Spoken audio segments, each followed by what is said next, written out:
Buenas tardes con todos. Reciban un cordial saludo del Ministerio de Producción, Comercio Exterior, Inversiones y Pesca. Les damos la más bienvenida. Vamos a empezar esta tarde de hoy. En primer lugar, con las palabras de bienvenida de parte del ingeniero David Aguilar, director zonal 1.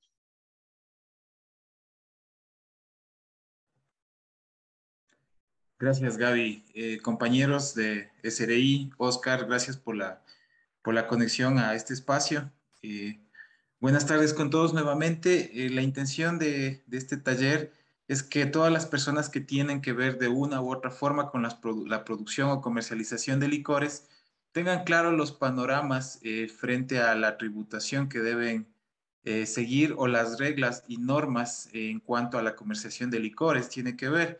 Es por eso que agradecemos al Servicio de Rentas Internas, quien va a impartir estos conocimientos para que puedan desarrollar su actividad de mejor manera. De mi parte, bienvenidos y felicitaciones por darse tiempo para este espacio de capacitación. Muchas gracias.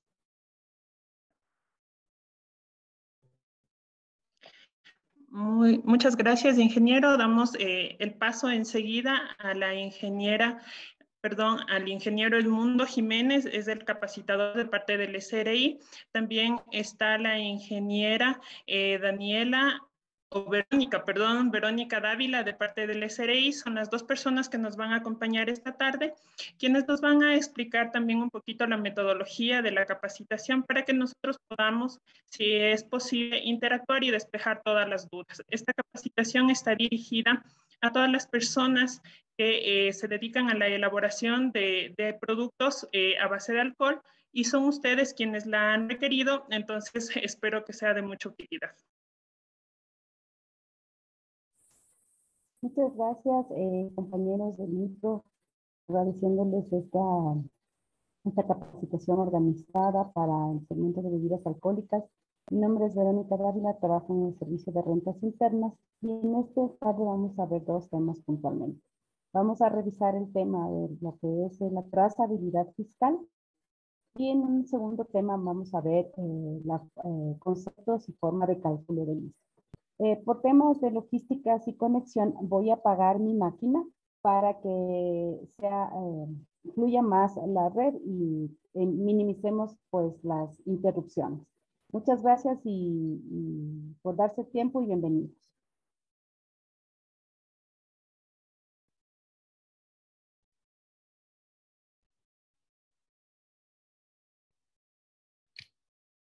Como les comentaba, nosotros vamos el día de hoy a hablar sobre el tema de la trazabilidad fiscal. ¿Qué es la trazabilidad fiscal? Vamos a ver generalidades en la base legal, cómo nace el tema de trazabilidad fiscal, acorde a la normativa tributaria vigente. En relación a las leyes y los reglamentos, tenemos a la Ley de Régimen Tributario Interno. En esta ley se establece que el SRI establecerá los mecanismos de control para el ISR. ¿Sí?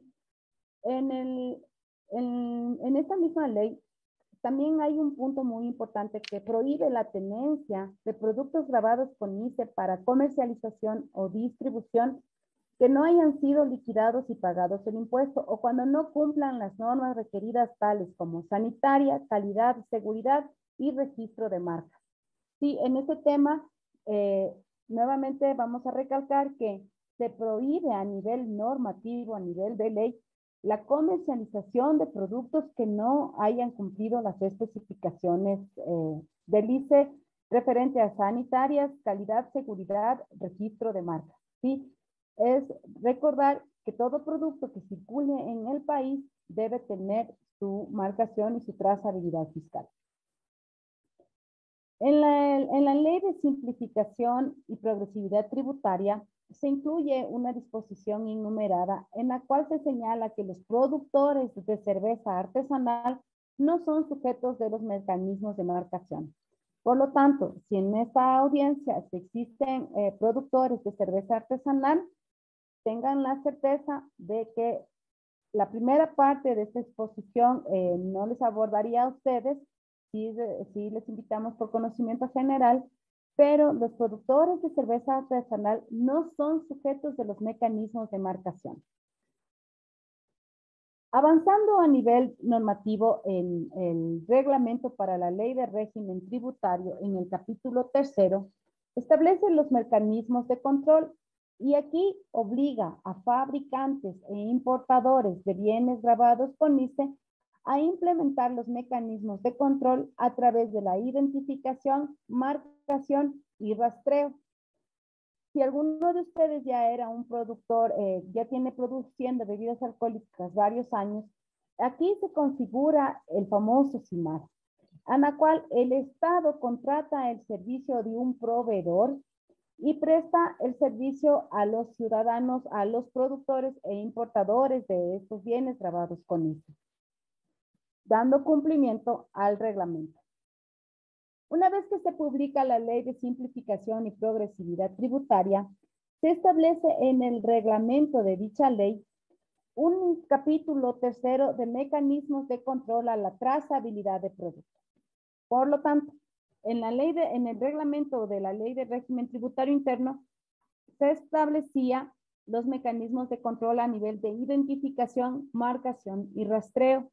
En el reglamento para la simplificación y progresividad tributaria se establecen los mecanismos de control a la trazabilidad de productos. Es ahí cuando nace el nuevo esquema de trazabilidad fiscal en el cual el Estado ya no eroga recursos y es cada contribuyente, cada sujeto pasivo quien debe contratar a su proveedor del servicio. El reglamento establece que los mecanismos de control a la trazabilidad de productos operarán a través de componentes físicos o tecnológicos de seguridad denominados CFS. Vamos a ponerlo entre comillas como comúnmente se los conoce, sellos fiscales, pero en sí no son sellos fiscales, son componentes físicos o tecnológicos de seguridad. ¿Y cómo van a operar? Se van a marcar, se van a activar y se van a verificar a través de un componente tecnológico. La información respecto de estos mecanismos de control de la trazabilidad es de carácter reservado. Por lo tanto, la información que se reciba en el servicio de rentas internas de la trazabilidad fiscal es de carácter reservado, por lo tanto, solo podría conocer el servicio de rentas internas. Una vez publicado la Ley de Simplificación y su reglamento, el Servicio de Rentas Internas emite la resolución 19 en abril del 2021, que hace ya una pauta al esquema de identificación, marcación, autenticación, rastreo y trazabilidad fiscal. Y aquí se definen que van a ser sujetos de este esquema los bienes de producción nacional e importados para el consumo, bebidas alcohólicas, cerveza industrial y cigarrillos. Estos son los 3 productos que van a ser sujetos de ámbito de control, de marcación y de trazabilidad fiscal. Aquí ya establecemos que el servicio será prestado por cualquier proveedor seleccionado por el sujeto pasivo, considerando que este proveedor no debe ser parte relacionada del sujeto pasivo. El proveedor que sea elegido debe cumplir las especificaciones técnicas, requisitos, criterios y procedimientos establecidos por el Servicio de Rentas Internas que se encuentran publicados en la web institucional. La información será entregada al SRI a través de una plataforma tecnológica. Esta resolución emitida en el 2019 es reformada por la resolución número 48 emitida en diciembre del 2021. La resolución 19 fue emitida en abril del 2021.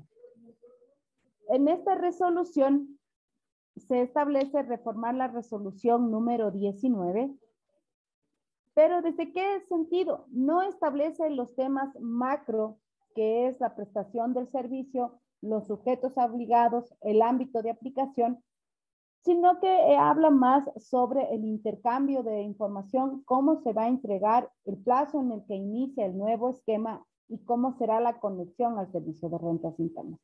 Entonces, en esta resolución 48 se define que el proveedor del servicio debe entregar la información en 24 horas de activado el CFS a través de los web services dispuestos por el Servicio de Rentas Internas.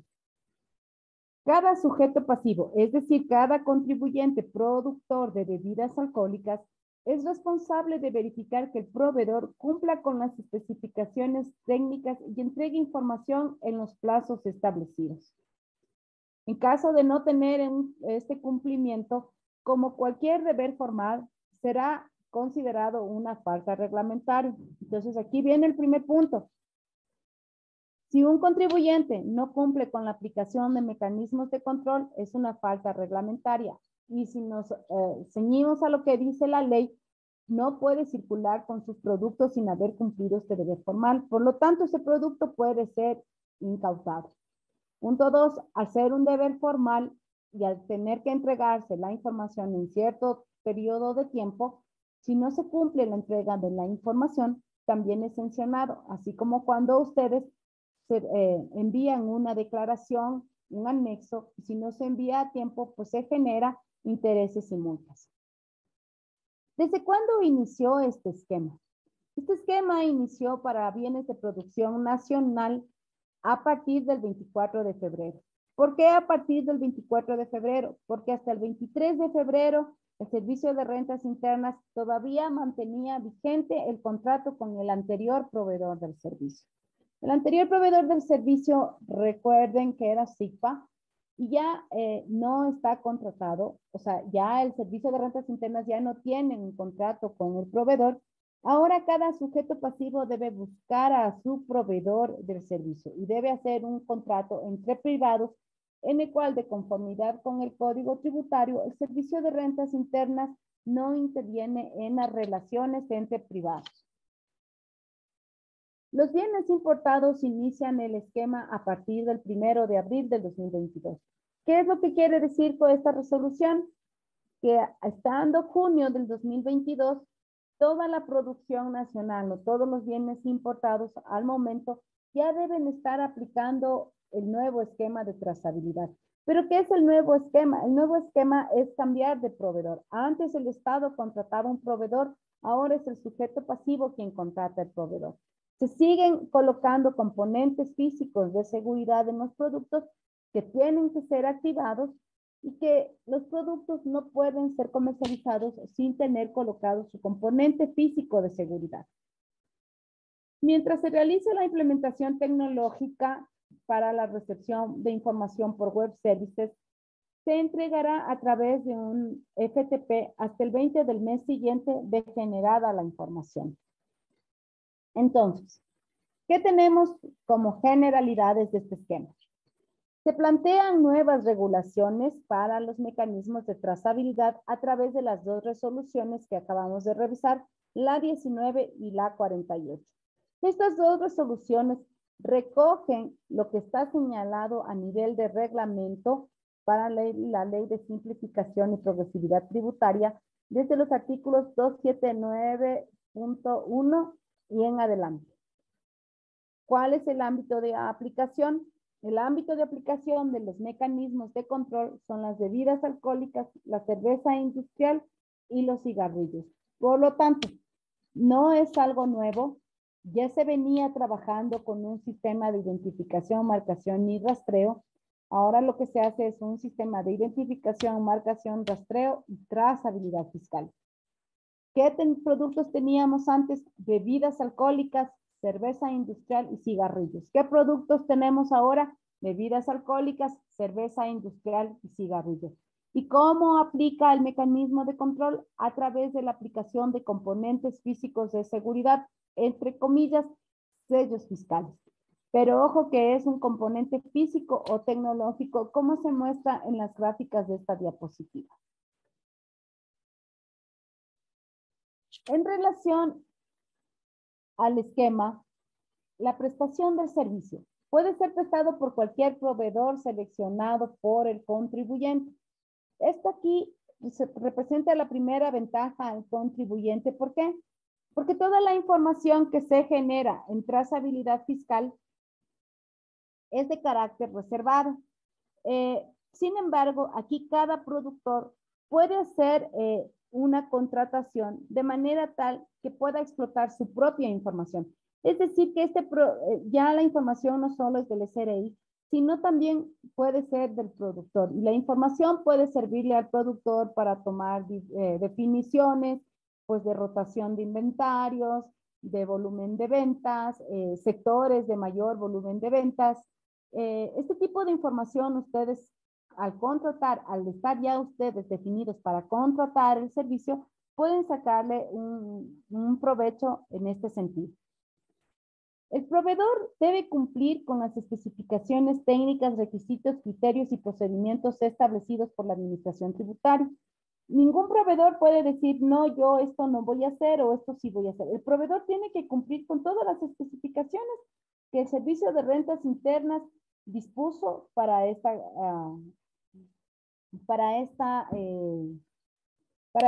esquema. Como se les hacía insistencia, no puede ser parte relacionada. Han habido inquietudes de sujetos pasivos que nos preguntaban si que ellos mismos se podían poner un sello, un código de barras. Claro que lo pueden hacer, pero no están cumpliendo con la normativa tributaria referente a la marcación y la trazabilidad que tiene que ser prestado por un proveedor. ¿Y qué es una parte relacionada? Son aquellas personas naturales o sociedades domiciliadas o no en el Ecuador, en las que una de ellas participe directa o indirectamente en la dirección, administración, control de capital de la otra, o en las que un tercero, sea persona natural o sociedad domiciliada o no en Ecuador, participe directa o indirectamente en la dirección, administración o control o capital de estos. Entonces, ¿qué se debe observar? Que un proveedor no puede ser parte relacionada conforme las definiciones del régimen tributario. La información del servicio prestado respecto de los componentes físicos de seguridad o CFS debe entregarse al SRI.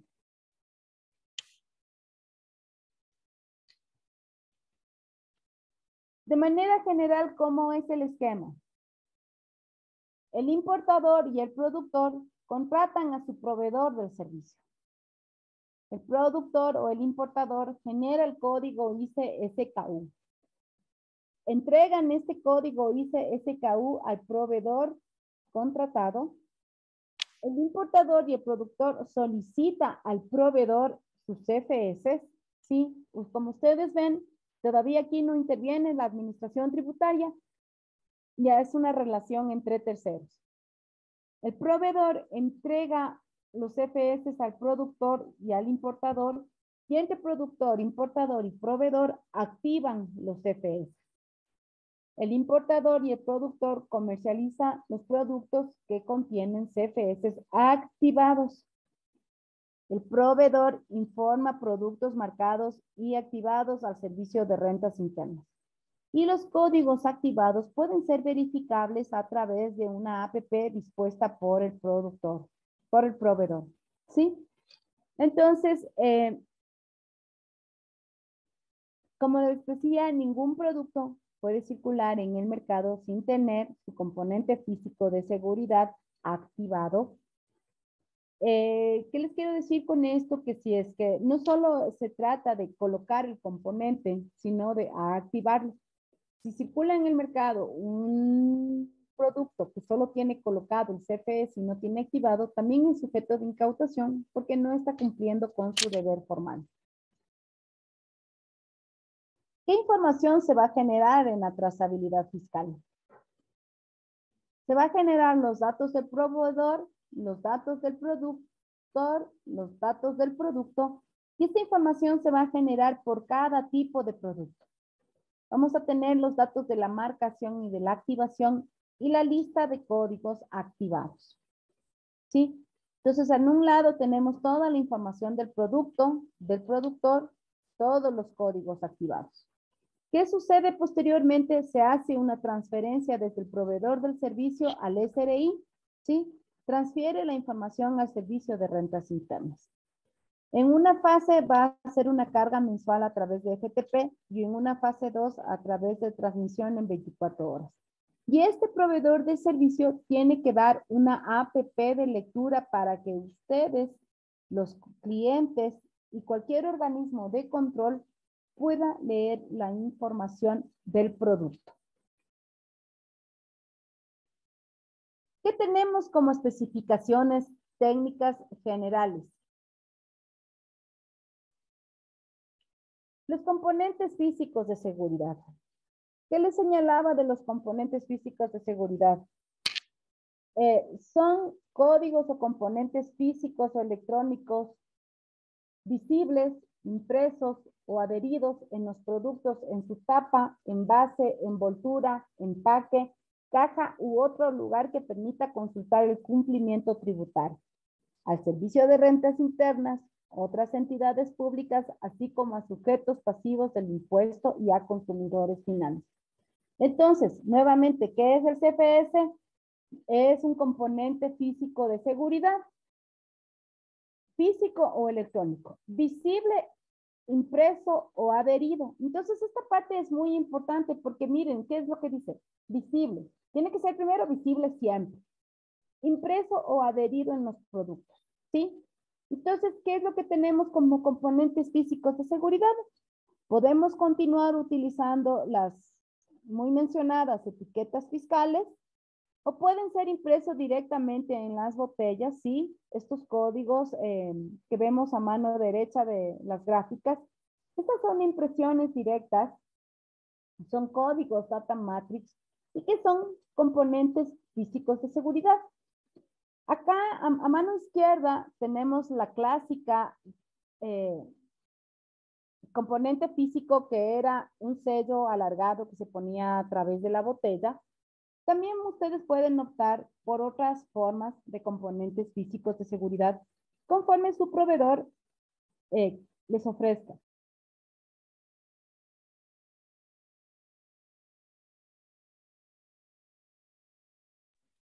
Conforme su proveedor les ofrezca el tipo de componente físico de seguridad, ¿sí?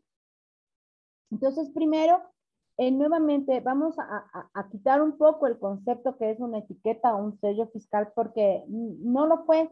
Era fácil denominarlo sello fiscal, pero siempre fue un componente, siempre ha sido un componente físico de seguridad, que puede ser visible, impreso o adherido en los productos conforme su negocio, conforme lo que sea más óptimo para su negocio.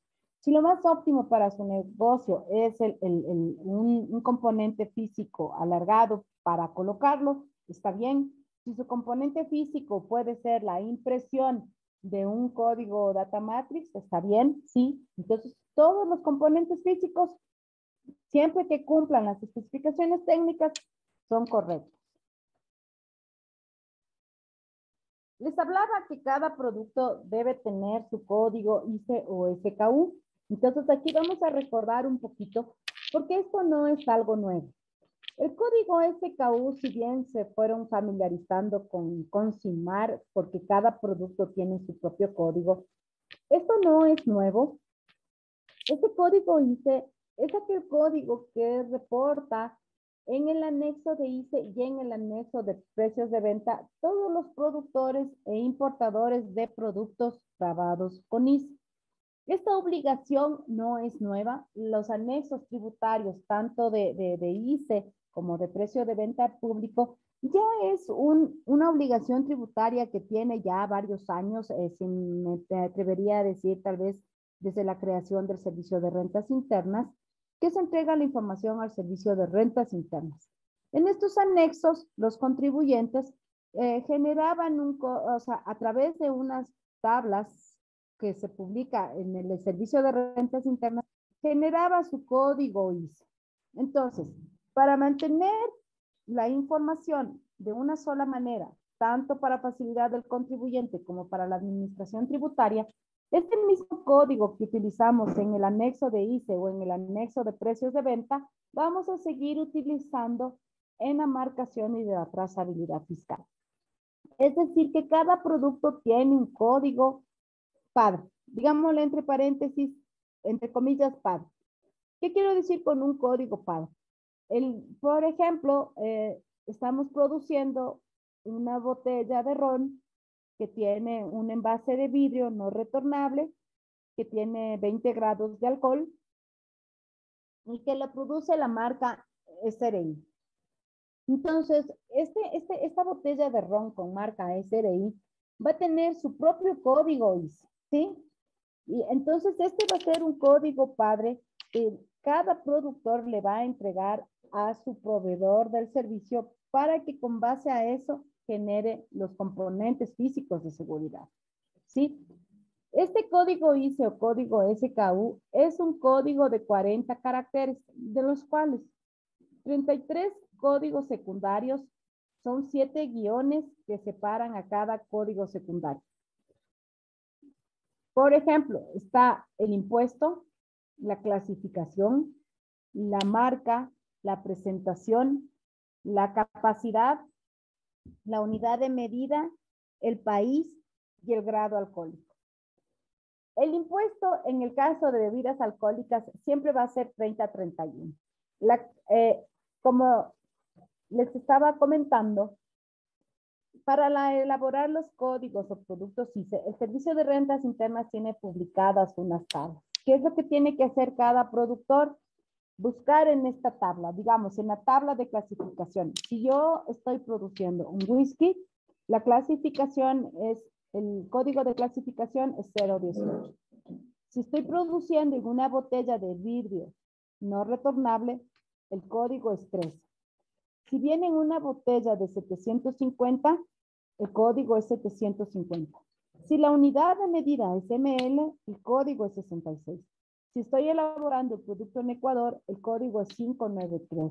Si el grado alcohólico es 40, el código es 77. En estos códigos ISE SKU, tienen que cumplir con el número de caracteres que señala. Si uno de los códigos no llena el carácter, por ejemplo, el grado alcohólico dice que tiene que tener 6 caracteres y el código es 77, se lo llena con ceros a la izquierda. Entonces, este es el famoso código ISE SKU que ya lo venían utilizando en CIMAR, que lo estamos utilizando en trazabilidad fiscal y que es el mismo código ISE o SKU que se utiliza para reportar los anexos tributarios al Servicio de Rentas Internas y próximamente será obligatorio también su consignación en facturación electrónica. ¿Qué vamos a hacer con la producción nacional? Los CFS se van a colocar dentro de las líneas de producción. En la línea de producción manual, la marcación se realizará manualmente de manera indirecta y el proveedor va a ser el responsable de la distribución de los CFS en cada planta de producción. En caso de que alguno de ustedes tenga una línea automática, ¿qué vamos a considerar como línea automática? Línea automática serán aquellos sujetos pasivos que en el ejercicio fiscal anterior hayan tenido una producción de 500,000 unidades o que cuenten con una proyección de producción anual superior a 500,000 unidades. Esas nosotros los vamos a considerar como líneas de producción automática. ¿Y qué va a pasar con estas líneas de producción automática? Que el proveedor debe instalar equipos especiales o software especiales de marcación en las líneas de producción. ¿Cuál es la diferencia entre la línea de producción manual y la línea de producción automática? Que el CFS en la línea de producción manual se coloca manualmente, de manera indirecta, ¿sí? En la línea de producción automática ya no se coloca el CFS manualmente, se coloca de manera automática y necesitan unos equipos y software especiales para su colocación que son colocados dentro de las líneas de producción. ¿Qué más necesita el contribuyente que es productor de bebidas alcohólicas? Tener los documentos sanitarios. Todo producto debe tener el documento emitido por la autoridad sanitaria, que pueden ser los registros sanitarios o las notificaciones sanitarias. La notificación sanitaria es el documento que está reemplazando a los registros sanitarios. Hay contribuyentes que por su nivel de automatización y de producción tienen también registros BPM. El documento sanitario debe estar vigente. En la gráfica de esta diapositiva se muestra a mano izquierda un ejemplo de una certificación BPM y a mano derecha se presenta un ejemplo de certificación de notificación sanitaria. Estas notificaciones sanitarias deben estar vigentes. Pero ¿qué tienen de particular también? Que deben pertenecerle al productor. ¿Qué es lo que les quiero decir? Mi compañero Edmundo Jiménez produce bebidas alcohólicas y Verónica Dávila es quien emite el certificado sanitario. Es quien solicita el certificado sanitario. Yo no soy la persona que produce las bebidas alcohólicas, por lo tanto, no soy el dueño de la certificación sanitaria. En este caso, mi compañero Edmundo Jiménez, si es el productor de bebidas alcohólicas, es quien debe solicitar la certificación sanitaria y esta debe salir a su nombre. Y debe estar vigente. Recuerden que siempre debe estar vigente porque antes del proceso de trazabilidad es el ARSA quien les da estas certificaciones de los productos. Los productores de bebidas alcohólicas también deben cumplir con los deberes formales, estar inscritos y activos en el RUC. De manera general, ¿cuáles son las actividades económicas que tiene un productor de bebidas alcohólicas? Es la producción de aguardientes neutros y la producción de alcoholes base para la elaboración de bebidas alcohólicas.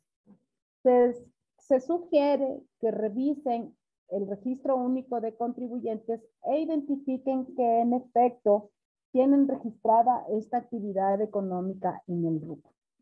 Recuerden que conforme la normativa tributaria vigente, todo productor de bienes sujetos del impuesto a los consumos especiales ICE está obligado a emitir comprobantes electrónicos. Por lo tanto, aprovechamos la oportunidad para recordarles que deben tener comprobantes de venta vigentes y que deben cumplir con la obligación de emitirlos de manera electrónica.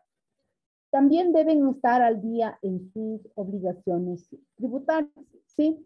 ¿Qué es lo que quiero decir con esto? Que no es correcto que nosotros tengamos un reporte de activación de CFS, digamos, el día de hoy sacamos al mercado 500 botellas, activamos 500 CFS, pero la declaración de ICE está encerada.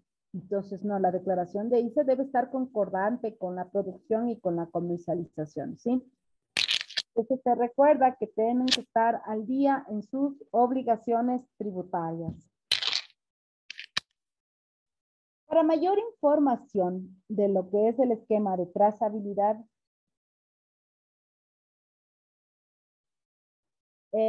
pueden ingresar a la página web www.sri.gov.c a la sección temas importantes, trazabilidad fiscal. ¿Qué es lo que ustedes van a encontrar aquí? Van a encontrar 5 esferas con información. ¿Qué es y para qué sirve? ¿Qué es la marcación y la trazabilidad fiscal? No es algo nuevo. Es importante que ustedes sepan que no es algo nuevo, que es algo que ya se tenía. La marcación ya se tenía, la activación ya se tenía. Ahora vamos a hacer la trazabilidad fiscal de producto. ¿Qué requisitos debo tener? ¿Sí? La base legal que también la hemos revisado, las especificaciones técnicas y la información de una etapa de transición. En estas especificaciones técnicas y requisitos, ustedes pueden encontrar documentos guía de cómo elaborar los SKU y a dónde remitir los requerimientos de información. En las guías que se encuentran publicadas en esta sección de la web, establecemos a quién remitir las inquietudes referentes a la marcación y a la trazabilidad fiscal. En caso de que ustedes deseen, también pueden acercarse a las halls de atención del SRI o utilizar cualquiera de los canales de atención. Pero en estos documentos se establece un correo electrónico específico en el cual ustedes van a poder solicitar por ejemplo, la creación de SKUs. Van a tener las guías de cómo hacer los SKUs. Van a tener las especificaciones técnicas que deben cumplir con sus proveedores del servicio. Y en el caso de que ustedes gusten al correo electrónico que se designa en esta sección, también pueden consultar sobre proveedores del servicio, señalando que el servicio de rentas internas no califica ni interviene en relaciones de terceros. Esto es el esquema de marcación y de trazabilidad fiscal. Antes de pasar con mi compañero Edmundo Jiménez, primero les agradezco la atención y no sé si podemos pasar a una ronda de inquietudes.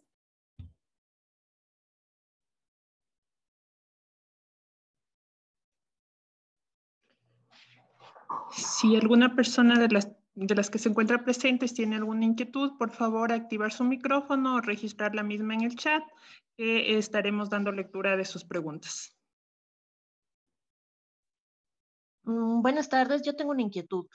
¿Cómo consigo o busco este proveedor de este servicio si el SRI no califica a los proveedores?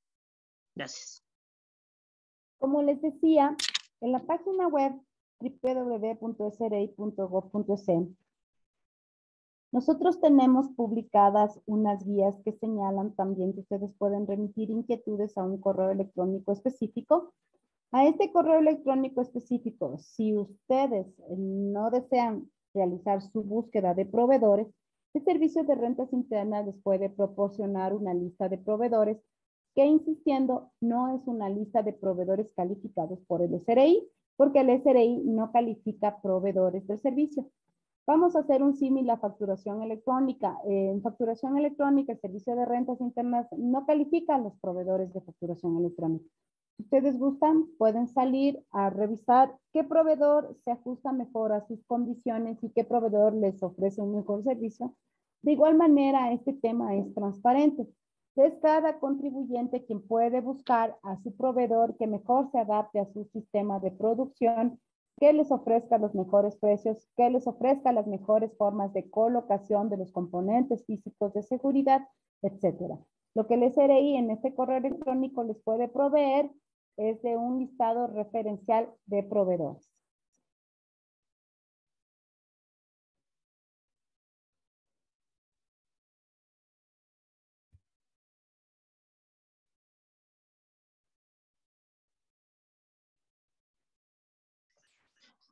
En el chat, Claudia Pérez consulta cuánto tiempo tienen los productores para implementar este proceso. Este proceso debe estar implementado en este momento, ¿sí? Es decir, que ningún producto de bebida alcohólica debe estarse comercializando sin los CFS. ¿Qué es lo que el Servicio de Rentas Internas impulsó en el mes de febrero del 2021? Al estarse terminando, de febrero del 2022, al estarse terminando el contrato con el proveedor que pagaba el Estado, se había remitido un comunicado a todos los productores de bebidas alcohólicas para que aquellos que consideren que todavía no tenían contratado su proveedor del servicio puedan solicitar CFS, ¿sí? De manera como adelantándose a su producción para que los tengan en stock. Estos CFS debían activarlos hasta el 23 de febrero, de tal manera que puedan prever el tiempo que les iba a tomar contratar el proveedor del servicio. Si a la fecha ustedes no tienen contratado un proveedor del servicio y tampoco tienen stocks de componentes físicos de seguridad emitidos por el proveedor anterior, el producto no puede circular en el mercado ecuatoriano porque es sujeto de incautaciones. Lo que debería hacer cada productor es contratar a la brevedad posible el proveedor del servicio para que puedan ustedes seguir su proceso de comercialización. Cabe señalar que el Servicio de Rentas Internas, desde la emisión de la resolución, ha venido trabajando en campañas frecuentes con los contribuyentes. Cada contribuyente, al inscribirse en el RUC, registra un correo electrónico en la plataforma. Este correo electrónico es el que se encuentra registrado también en el portal transaccional SRI en línea. A estos correos electrónicos nosotros hemos estado enviando constantes comunicaciones, la comunicación de la campaña de CFS, la comunicación para que vayan contratando a los proveedores del servicio y a todos los contribuyentes que han pedido los listados de los proveedores también se les ha remitido. En ese sentido, en este momento no hay tiempo de implementación. O sea, el componente físico de seguridad debe estar implementado. La producción puede continuar, pero lo que no se podría es comercializar hasta que la bebida alcohólica o el producto tenga un componente físico de seguridad. Que, como insisto, puede ser, si ustedes activaron el stock que les entregó el proveedor anterior, lo pueden seguir usando hasta que se termine el stock, o tener componentes físicos con el nuevo proveedor del servicio. Muy amable. Carmen Domínguez tiene levantada la mano, por favor, si tiene alguna consulta. Buenas tardes. Hágame el favor, cuando nosotros maquilamos un producto, un licor, ¿cómo deberíamos hacerlo? ¿Debemos, como productores, sacar nosotros la notificación sanitaria o es de la persona que nos contrata a nosotros para maquilar? Y si en el caso de que nosotros como productores y estamos maquilando, nosotros tenemos que hacer la marcación y la trazabilidad o es la persona que nos contrata. Gracias. ¿Qué parte del proceso realizan ustedes? En este caso, todo. Lo que o sea, ya me han propuesto maquilar. Yo no lo he maquilado todavía porque no tengo claro este proceso. En este caso, yo tendría que hacerlo todo el licor y ya darle en botellas. Pero esa botella tendría que salir sin etiqueta. La persona que me contrata pondría la etiqueta. Entonces, no sé cómo deberíamos hacerlo.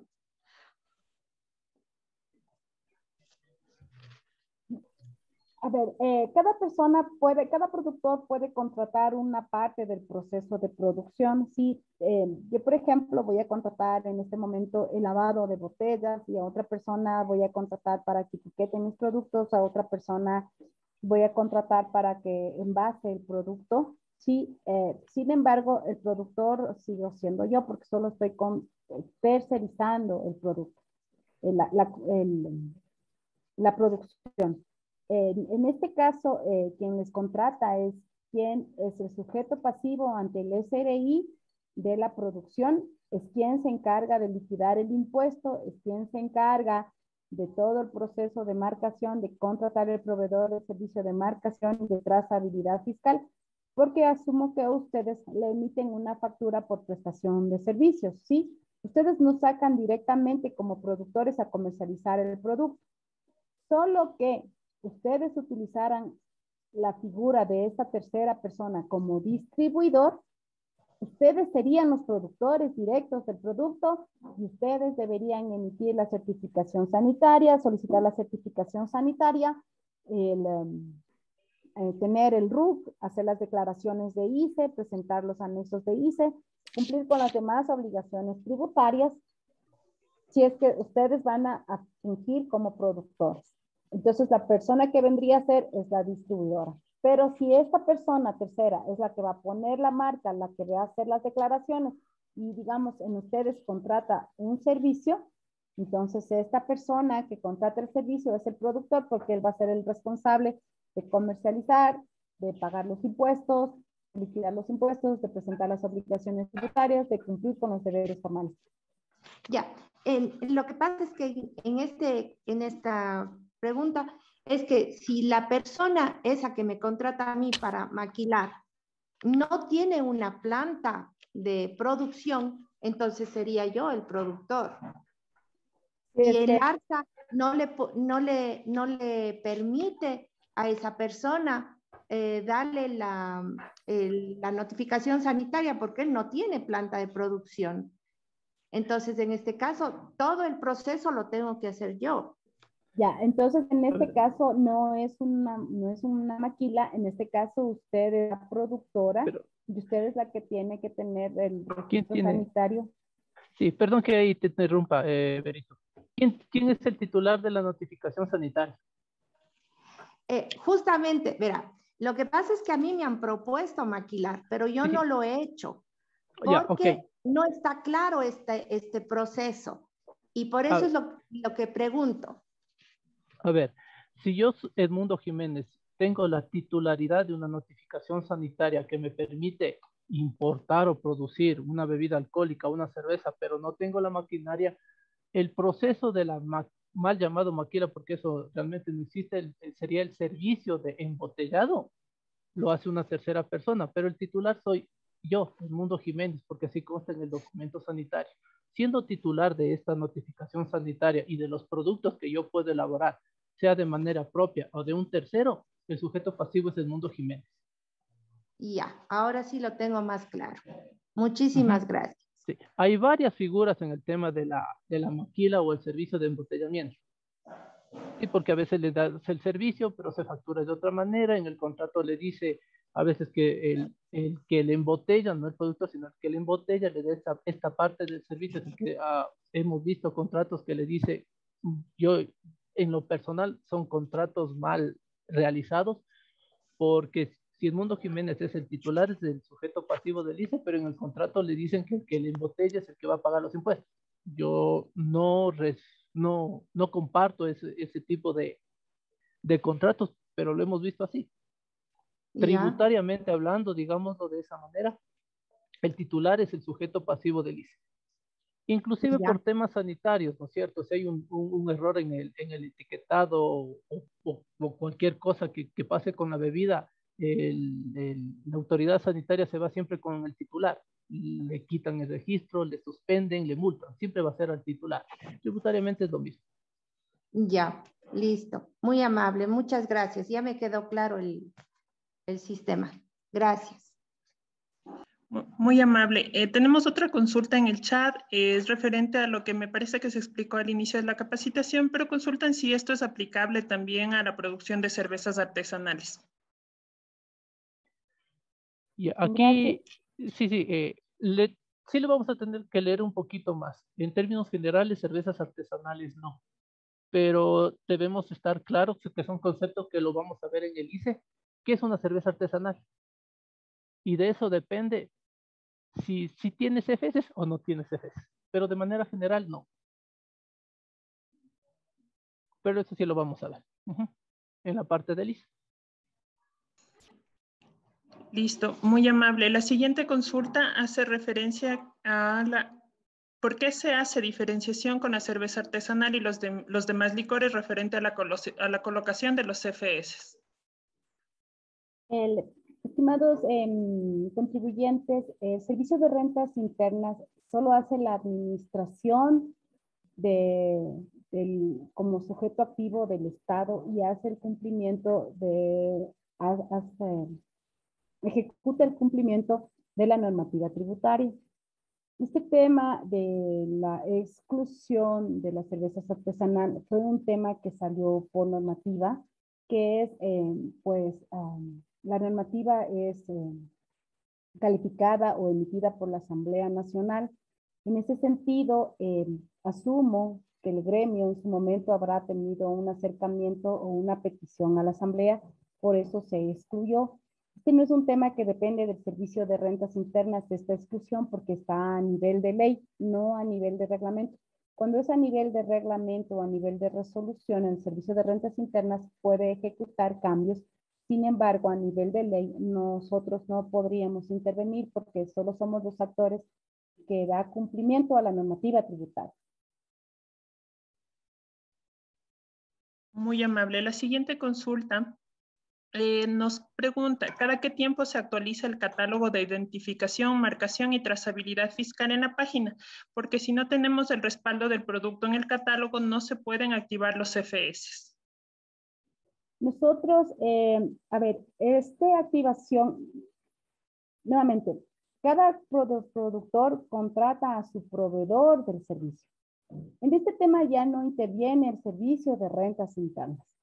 Si el proveedor del servicio desea utilizar la información de la web, ya es una decisión netamente del proveedor del servicio. Nosotros estamos actualizando una vez a la semana. La información la publicamos de todos los SKUs. No es la información de la identificación, marcación, rastro y trazabilidad.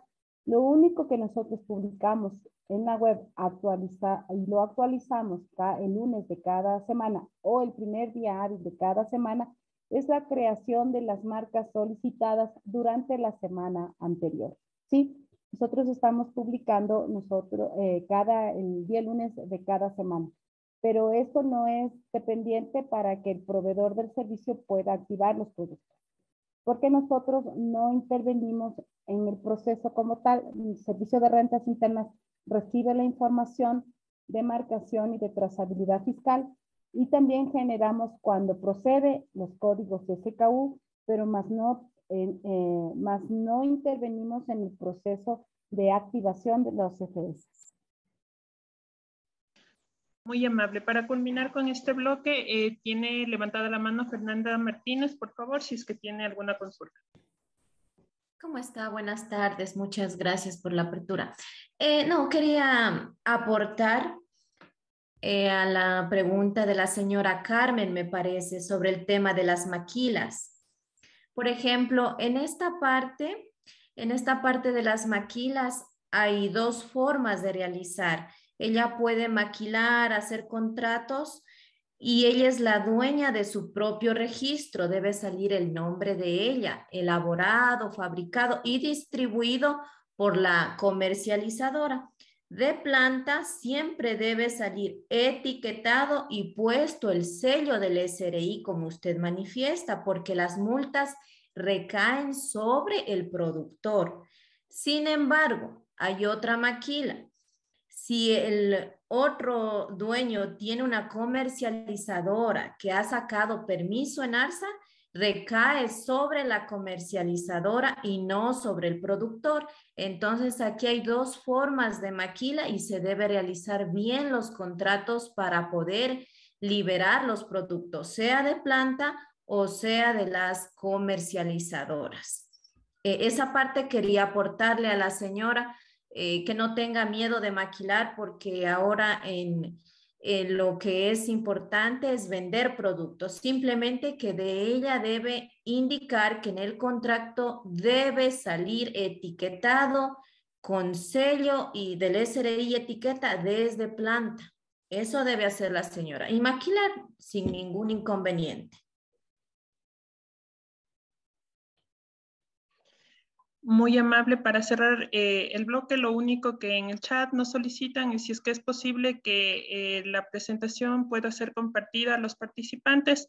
Lo vamos a solicitar, ingeniera Verónica, no sé si es que es posible. Claro que sí. Por favor, Mariaga, al terminar la reunión le voy a dejar mi correo electrónico para que me ayude con un correíto para hacerles llegar la presentación. Y sin Muy amable, embargo, por ingeniera. favor, no tengan si tienen inquietudes, como les decía, de este proceso, en la página web, en la documentación, se señala un correo electrónico. Este correo electrónico nosotros lo estamos atendiendo en menos de 24 horas. Lo que se recibe en el día, se procesa en el día. Lo único que no se llega a procesar es aquella información o solicitudes que nos llegan tipo 4:30, porque esas sí van quedando rezagadas para el siguiente día. Pero no duden que sus inquietudes van a ser absueltas en menos de 24 horas.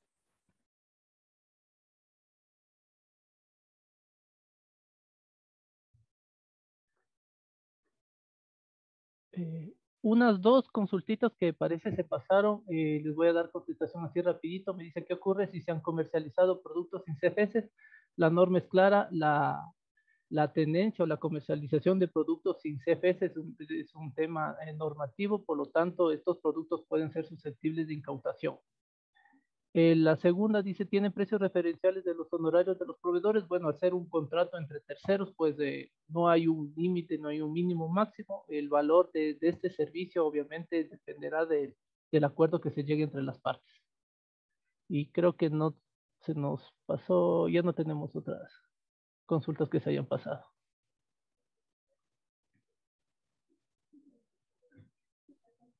Ya, entonces de mi parte agradecerles a todos por su asistencia y les dejo con mi compañero Edmundo Jiménez para la segunda parte de esta presentación.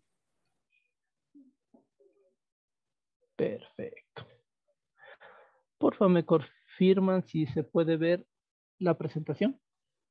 Sí, sí se puede ver, ingeniero. Ok, listo. A ver, primero vamos a dar contestación rapidito a la parte de la cerveza artesanal. Tributariamente hablando, el reglamento de aplicación para la ley de régimen tributario interno define o establece cuáles son las características o requisitos que debe cumplir la cerveza artesanal para que sea considerada cerveza artesanal. Es aquel producto de la fermentación de la cebada de cualquier tipo de cereal que debe cumplir obligatoriamente con las siguientes características. No cumple eso, es cerveza industrial. Sencillo. ¿Qué implicaciones tiene esto? Que si es cerveza artesanal como tal, obviamente tiene el beneficio de una menor tarifa específica, 1.50. Si no es cerveza artesanal, tiene la tarifa de $13, me parece, como una cerveza industrial. Obviamente, siendo cerveza artesanal, no está obligada a mecanismos de marcación y trazabilidad de productos, pero si es una cerveza industrial, tiene que cumplir con el CFES. Sí, esto está en la ley y reglamento, puede descargarse me parece que incluso sí está en la página web del SRE. Pero ese es, como les mencionaba, la cerveza artesanal en estos términos, desde el punto de vista tributario, ¿no? A ver, comenzamos. Vamos a ver unas pequeñas generalidades y después nos vamos a enfocar más en el tema de los cálculos de los impuestos y los beneficios que se tiene, no solo de la cerveza artesanal, sino de bebidas alcohólicas en general. Hay temas que también vale la pena recordar, como es el hecho generador y la base imponible. Todo impuesto va a tener esto. El hecho generador es aquel presupuesto, lo que me dice la norma, para que se cumpla y se cobre, en este caso, digámoslo de manera sencilla, el impuesto a los consumos especiales, hablando específicamente de este impuesto. Y la base imponible es cómo llegar o calcular un valor sobre el cual yo aplicaré una tarifa que me dice la misma norma y producto de esta multiplicación yo tendré el respectivo impuesto. De manera bien general, para todos los bienes y servicios grabados con el ICE, tenemos el hecho generador, que se divide en tres, tanto para el fabricante de bienes, cuando hablamos de producción nacional, para el que importa bienes, el importador obviamente, y con una reforma que salió para el tema de las fundas plásticas que no lo vamos a topar en este momento, ¿no es cierto? Para el caso del fabricante del bien o el que presta el servicio dentro del territorio ecuatoriano, el hecho generador, lo que nos dice la norma es cuándo se va a pagar el ICE, en otras palabras, cuando se realice la primera transferencia, sea a título oneroso o gratuito. En términos generales, el ICE no es gratis. El ICE va porque va. ¿Cuándo? En el momento que el fabricante o el prestador de servicio haga esta primera transferencia. Me regale o me venda, ¿no es cierto? Entonces estamos hablando de un tema del fabricante de una bebida alcohólica, de una cerveza, fabricante de, hay armas de fuego, hay focos, hay vehículos, etcétera, ¿no es cierto? Entonces el momento que yo transfiera este bien que está grabado con el ICE, es el hecho generador, momento en el cual se debe cobrar, digámoslo de cierta manera, el impuesto a los consumos especiales.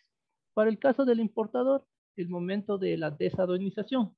¿Cuál es este proceso de desaduanización? Perdón, aquí SENAE lo que le va a decir es, mire, usted quiere sacar los productos de aquí de bodegas de aduanas, pague todos los impuestos. Esa es la desaduanización. Hacerle al producto chino, al producto argentino, chileno, estadounidense, hacerle nacionalizar. En ese momento es el hecho generador en el cual se va a pagar el impuesto a los consumos especiales. Aquí vemos un poquito más rápido el tema, ¿no es cierto? Se recalca que es el título oneroso gratuito, ejemplos que hemos visto, ¿no es cierto? Promociones, 12 botellas, la una gratis, el ICE va a ir por las 13 botellas, ¿no es cierto? 10 cajas, la una gratis, va a ser por las 11 cajas, si es de 12, 11 por 12, ¿sí? O sea, repito, el tema es, el ICE no es gratis, ¿no?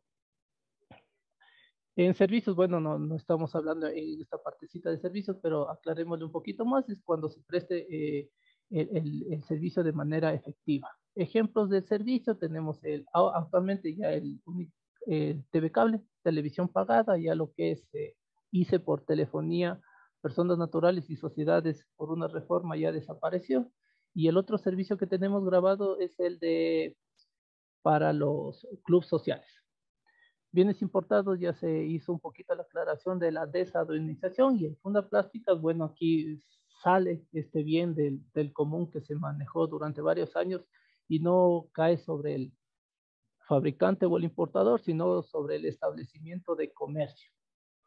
Eventualmente, si alguno de ustedes es considerado dentro de lo que me dice el reglamento, el establecimiento de comercio, y que entrega fundas plásticas, también sería sujeto pasivo de este impuesto de fundas plásticas. ¿Cómo saber si yo tengo este impuesto? Bueno, el reglamento me dice que el establecimiento de comercio será aquel que, entre otros temas, hay una resolución de hecho que me dice o me establece que debe tener al menos 3 establecimientos, debe llevar, puede ser una sociedad con 3 establecimientos abiertos y obligado a llevar contabilidad. Entonces, si se cumplen estas condiciones, obviamente, y se entrega a fundas plásticas, ¿no es cierto? Puede darse el caso, hemos visto casos, entonces también es un sujeto pasivo del ICE por fundas plásticas. Bueno, este es un resumen gráfico del hecho generador, ¿no es cierto? Si yo soy el importador del bien, se da en la desaduanización. Si yo soy un productor del bien o el servicio, se da en el momento de la transferencia, y se consideran las demás cadenas de comercialización. ¿Quién es el sujeto activo? Siempre va a ser el Estado. Como tal, el impuesto, y de hecho todo impuesto que está establecido en la normativa tributaria, lo administra el Servicio de Rentas Internas. En el tema del ICE, se establece cuáles son los agentes de percepción, inclusive las otras personas naturales y sociedades son que fabrican los bienes grabados, y de esto hay que tener bien consideración respecto de la aclaración que nos hizo la otra participante respecto de la maquila, ¿no? Y sí, yo concuerdo con que el contrato sí debe estar perfectamente bien definido, bien elaborado, y es necesario que se haga una revisión precisamente para evitarse ciertos problemas que aquí que se han visto, ¿no es cierto? Y en ejemplos, en el contrato me dice que que presta solo el servicio de embotellamiento, la maquila, por ahí hay un tema, un parrafito que le dice que él es el encargado de todos los impuestos, y después no hay ese pago de ese ICE, entonces por temas contractuales, y bueno, ¿no es cierto? En cuanto a las personas naturales, fabricantes de bienes grabados. Obviamente, quienes realizan importaciones de bienes grabados es el sujeto pasivo, quienes prestan el servicio, y aquellas personas, como les mencionaba, que llevan contabilidad y que faciliten las fundas plásticas para trasladar esos bienes que se adquieran. Esta reforma que vemos aquí nació en la Ley de Fomento Ambiental, en la que se establecieron 3 formas de imposición para el impuesto a los consumos especiales. Antes había una sola, que se denominaba tarifas valor, en que todavía se mantiene, y era un porcentaje. Como porcentaje se grababa a todo bien, a todo servicio importado inclusive, ¿no es cierto? Pero con esta reforma que se dio a finales del 2011, se dividió la forma de imposición a 3, en el ICE específicamente hablando. La tarifa específica como tal no es otra cosa que un valor fijo por cada unidad de bien, independiente del valor que tenga. El ejemplo más claro, aquí tenemos cigarrillos, tarifa específica 16 centavos. Tarifas valores se mantuvo en la mayoría de bienes y servicios, y todos los servicios de hecho. ¿A qué se refiere esta tarifa valor en el ICE? Es un porcentaje sobre una base imponible, el cálculo que ya lo vamos a ver de conformidad con lo que me establece la norma. Y para el caso de las bebidas alcohólicas, incluida la cerveza, se aplica la forma de imposición mixta, es decir, una tarifa específica y una tarifa ad valorem. Me adelanto un poquito, no todas las bebidas alcohólicas y cervezas van a tener una tarifa ad valorem, porque hay que cumplir con un requisito fundamental, y eso hay que analizarlo, obviamente, pero sí van a tener una tarifa específica, porque la tarifa específica en una bebida alcohólica o una cerveza siempre va a partir del grado alcohólico y de la capacidad que tenga. Entonces, si es una bebida alcohólica, va a tener grado alcohólico, va a tener tarifa específica.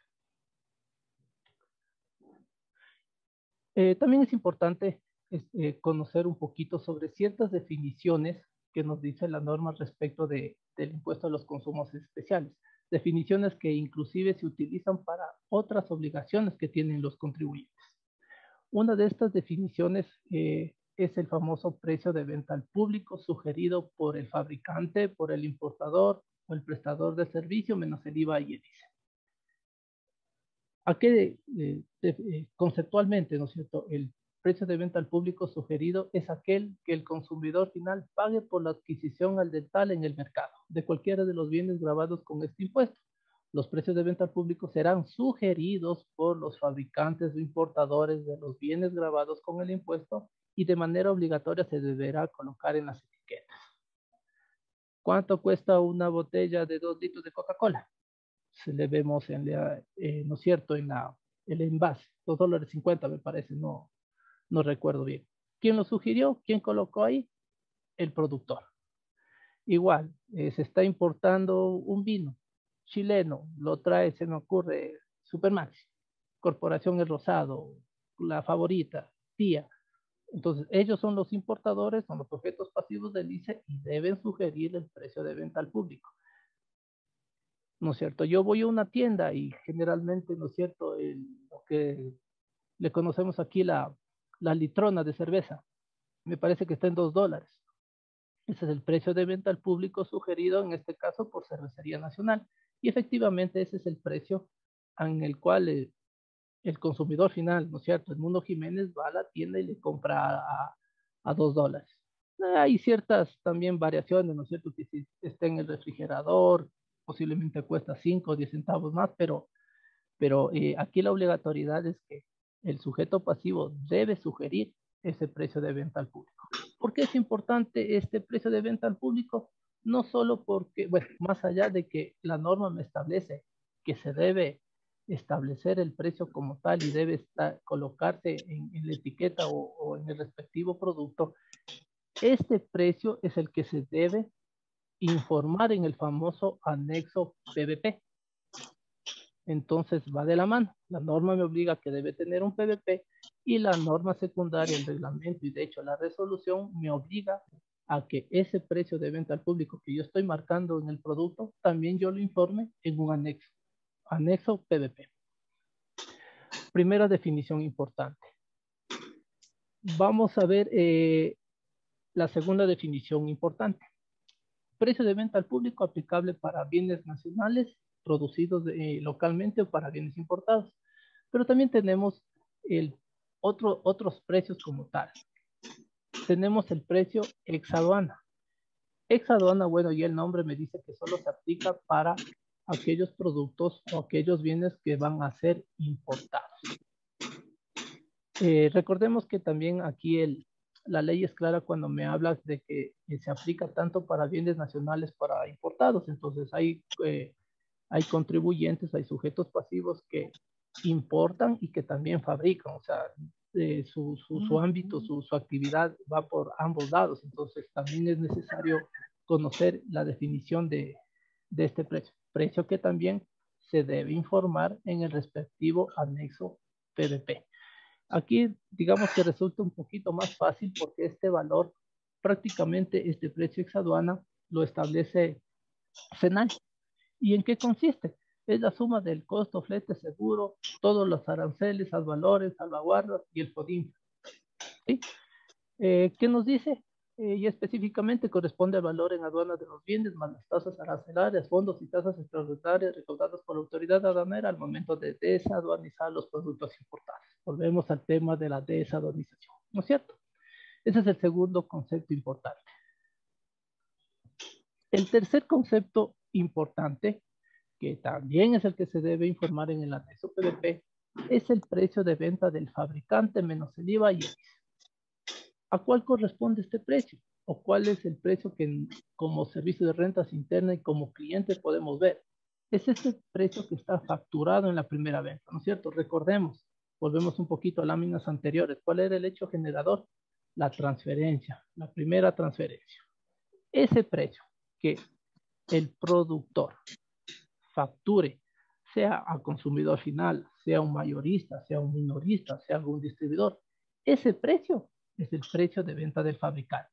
Es claro, ¿no es cierto? El fabricante va a facturar la primera vez, el precio que está ahí facturado es el precio de venta del fabricante, que deberá también reportarse o informarse en el respectivo anexo PVP. Conclusión, el anexo PVP no solo es el PVP sugerido, sino que dependiendo de la actividad económica va a ser el PVP sugerido por el productor o por el importador, el precio ex aduana si solo es importador, o el precio de venta de fabricante si es productor o fabricante. Y si ejerce las dos actividades de importación y producción de bienes grabados con el ICE, deberá informar los tres precios, ¿no es cierto? Aquí hay que tener en claro que el precio facturado, ¿no es cierto?, bajo la siguiente lógica. Yo tengo costos, tengo gastos, publicidad, arriendo, sueldos y salarios, etcétera, ¿no es cierto?, que me permiten elaborar o tener un producto final para yo poderlo vender. El momento en el que yo venda, ¿no es cierto?, el producto que yo he elaborado o yo he importado, dependiendo del caso, lo que yo pretendo es recuperar todo lo que yo invertí, recuperar todos mis costos, todos mis gastos y obtener una utilidad. Si no, no hay negocio. Ojo, estamos hablando de la factura, primera facturación. A este precio es el que yo le voy a incrementar el ICE y, de ser el caso, el IVA. ¿Por qué digo de ser el caso el IVA?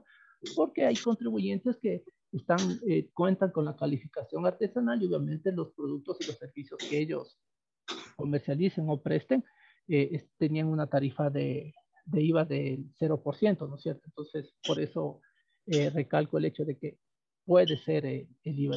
Pero, y sí vamos a ver, si nos da el tiempo, un ejemplo de esta situación, ¿ok? Aquí la sugerencia es que hay que determinar bien esos costos, gastos por unidad producida o importada. Hablando ya específicamente sobre las bebidas alcohólicas, que la cerveza también es una bebida alcohólica, ¿no es cierto? Ya vimos cuál es el hecho generador, la primera transferencia o la desadonización. Ahora vamos a la segunda parte, que es la base imponible, ¿no es cierto? Como ya se mencionó, la base imponible para bebidas alcohólicas, incluida la cerveza, tiene dos ICES, o puede tener dos ICES, pero el ICE específico siempre lo va a tener. La base imponible del ICE específico nos manda siempre a una base, ¿no es cierto? En este caso, el litro de alcohol puro que contenga cada bebida alcohólica. Y el ad valorem, como les dije, dependerá si es que el precio de venta del fabricante, que ya vimos en la lámina anterior, ¿no es cierto? Por eso les digo que es importante, en litro, supera los 4.37. Sí lo vamos a ver, no nos preocupemos por esa parte. Pero si es que supera mi precio en litro, supera los $4.37, hay un ICE ad valor. Si no supera estos 4.37, no hay ICE ad valor, pero siempre tendrá un ICE específico. ¿Ok? No sé si aquí hay un tema de productores de alcohol como tal. O solo estamos temas de bebidas alcohólicas y cerveza artesanal. Vamos por el menos complicado, digamos, ¿no es cierto? ¿Cómo calcular o ver si es que una bebida o un producto tiene ICE ad valor? Aquí hemos colocado 3 ejemplos sencillos, fáciles, por temas inclusive de cálculo, ¿no es cierto? Digamos que un productor o importador, ¿no es cierto?, produce o importa respectivamente, ¿no es cierto?, una botella de medio litro, de 2 litros y de 1 litro, ¿no es cierto?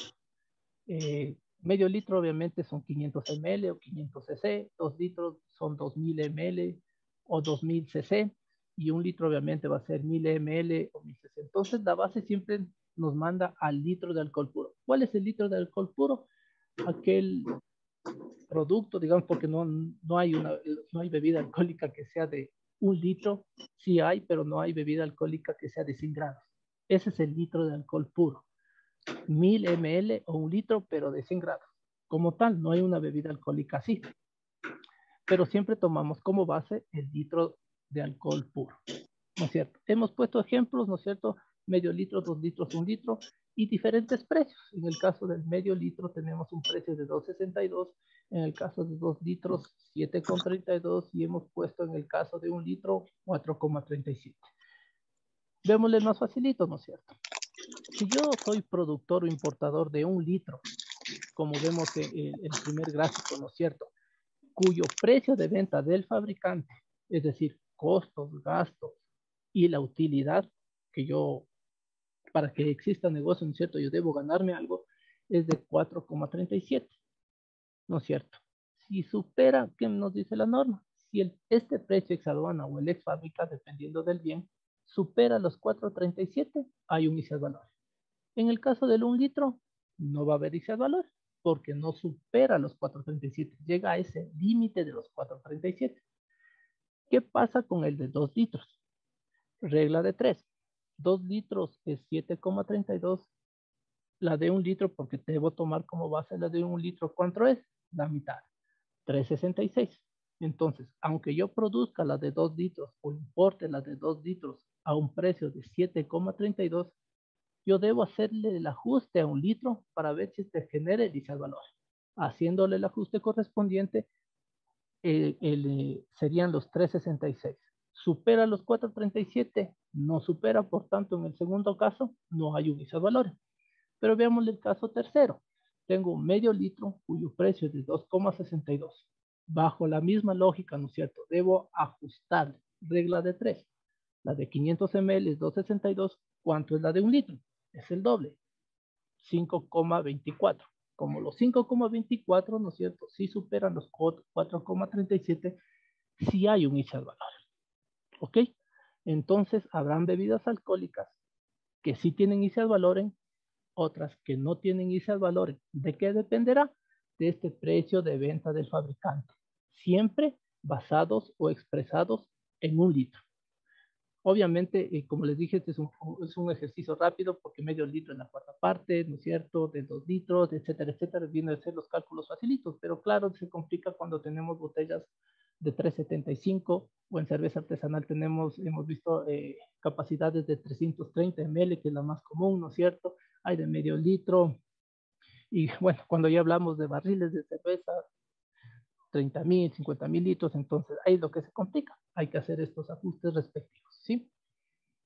Una vez determinado qué productos tienen ICE al valor, debo calcular la base imponible. ¿Cuál es la base imponible? Una vez que yo haya establecido que X producto sí tienen ICE al valor, es decir, que hayan superado los 4.37, la norma lo que me dice es el 70, la base imponible es el excedente entre los 4.37, ¿no es cierto? Porque sí superó, y el valor mío propio. ¿Ok? El ejemplo aquí lo hemos hecho igual un poquito más rapidito, ¿no es cierto? Hemos considerado al lado izquierdo tenemos de la botella, sea bebida alcohólica o cerveza, que sí cumple que sí supera estos 4.37 porque el precio es de medio litro es de 2.62, ajustándole al precio del litro 5.24, entonces yo tengo que hacer el ajuste correspondiente. ¿Qué me resulta más fácil? Me resulta más fácil por temas de cálculo, me resulta más fácil ajustarle la base de 4.37 a mi presentación que yo estoy produciendo o yo estoy importando. Me resulta más fácil. Hay el otro método que es coger los 5.24, restarle los 4.37, me va a dar una diferencia, ¿verdad? Pero esa diferencia va a ser en litro. Y después tengo que hacer el proceso inverso, pasarle a la de medio litro. Pero es más fácil ajustarle los 4.37 que me dice la norma, ajustarle a lo que yo estoy produciendo, a lo que estoy importando, y ahí saca la diferencia. Entonces, ¿qué es lo que se ha hecho en esta lámina, ¿no es cierto? A los 4.37 le he ajustado a los 500 ml, es decir, 2.185, y ahí sí empiezo a hacer los cálculos. Me dice que la base imponible es el excedente, entonces mi precio de mi bebida, lo que yo estoy produciendo e importando es 2.62, la base ya ajustada a medio litro, que es la capacidad que yo estoy importando o produciendo, que es 2,19 prácticamente, entonces este excedente es de 0,435 y con ello he determinado la base imponible para el ICE de ad valorem en el caso de este producto que tiene o que sí tiene, generó, que sí llegó a generar un ICE ad valorem. Si yo me voy a la tabla, recordemos una de las primeras láminas, ¿no es cierto? Yo tengo base imponible por la tarifa, me da el impuesto, entonces nos falta ver la tarifa. ¿Cuál es la tarifa que nos dice la ley? Es el 75%. Entonces, el 75% de estos 44 centavos básicamente será el ICE ad valorem para esta botellita que sí superó o que sí tuvo un ICE ad valorem. Ahora bien, si bien es cierto, aclaraciones, este 4,37 es un valor que se ajusta cada año y cada año el Servicio de Rentas Internas emite una resolución en la que establece el nuevo valor que será o que estará vigente para el año siguiente. 4,37 es para el 2022. Para el 2023 habrá un nuevo valor. ¿De qué dependerá? Del famoso índice de precios al consumidor, es decir, de la inflación o deflación, de ser el caso. Si hay inflación, estos 4,37 subirá.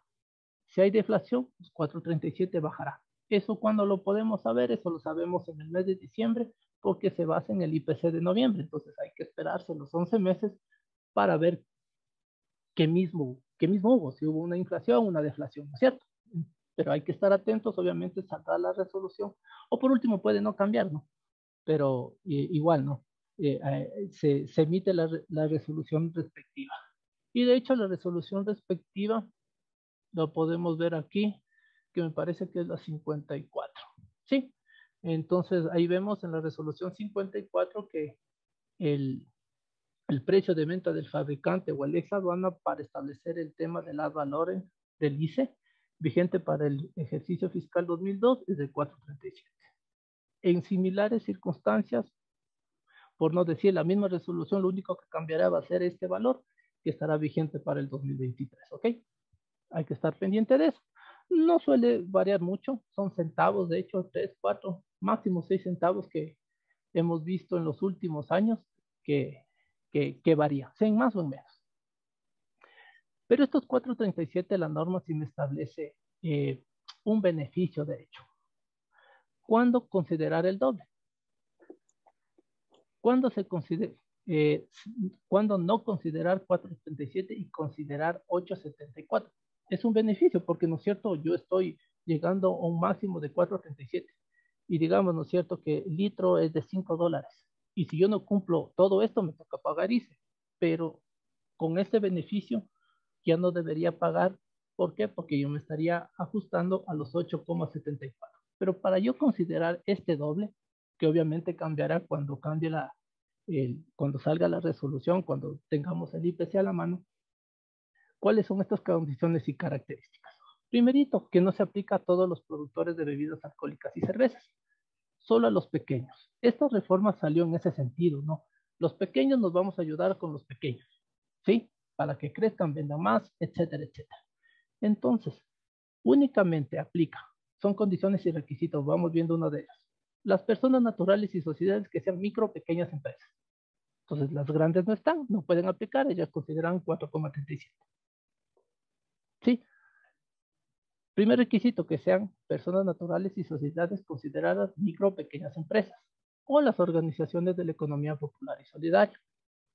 Obviamente que sean productoras de bebidas alcohólicas producidas con alcoholes o aguardientes que provengan de productos agropecuarios que sean adquiridos a artesanos, micros o pequeñas empresas u organizaciones de la economía popular y solidaria. Cuando el productor, la persona natural o sociedad, sea micro o pequeño, cumpla con todo lo que me dice esta laminita, yo podré considerar los 8,74, que a la final de cuentas viene a ser un beneficio. Como les mencionaba, ¿no es cierto? Está limitado a las micro pequeñas empresas cuando adquieran estos productos agropecuarios, a los artesanos, a los micros o pequeñas OEPs. Entonces, Como vemos aquí, ¿no es cierto? El productor de estas bebidas alcohólicas debe básicamente comprarse a sus similares para poder llegar a este beneficio. Y en ese sentido, el beneficio será del doble, en este caso 8,74.